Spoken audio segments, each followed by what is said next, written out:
תודה רבה לרינה. אם כבר אנחנו בענייני ילדים, אז אחת כבר התגנבה אליי. הנה עוד אחת. זאתי דריה, הבת שלי, המרואיינת הכי צעירה בפרויקט. והיא שמעה שיש במה, אז היא רוצה גם. דריה התראיינה בפורים. התראיינה בפורים שעשינו ונהפוך הוא. ובעצם למשפחה המקסימה שלי מגיעה תודה ענקית, ענקית, ענקית לאבי הגבר שלי שיכל לסבול את כל השיגעון הזה במשך שנה, 24 שעות ביממה. יאלי שחזר לי מבית ספר עם פתקים, אמא תראייני את האמא של החבר שלי, נראית לי מעניינת. ודריה, נו אמא, כמה נשאר? כמה נשאר? אז בואי נשים לך, רגע, בואי ניתן לך ככה את זה, נעשה ביחד. רוצה להגיד משהו? אנחנו עשינו קטע ספונטני.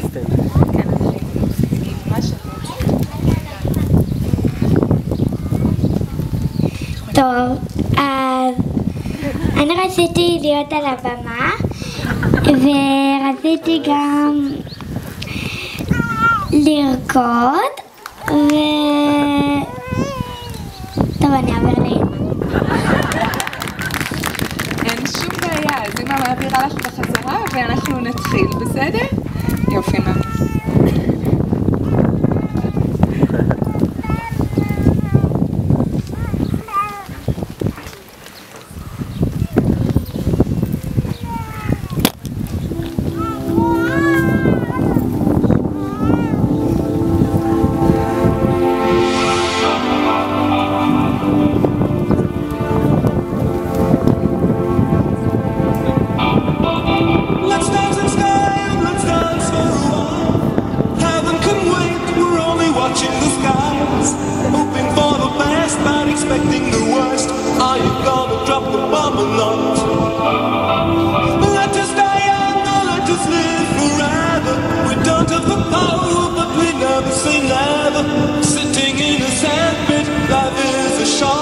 The music's for the sad man. Can you imagine when this race is won? Turn our golden faces into the sun, raising our knees,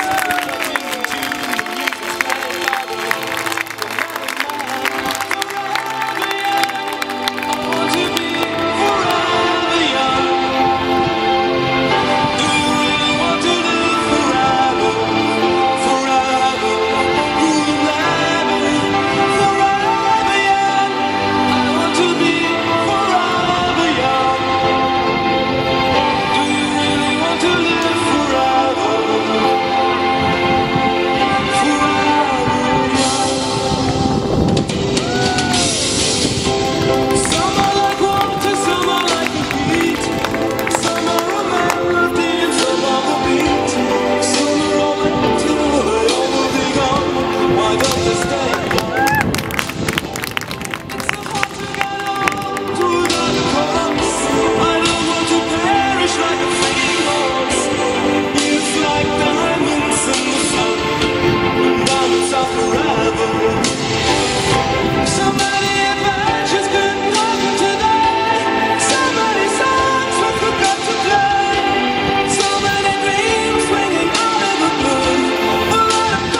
מה עזבת כאן עכשיו, המשקעת שלך?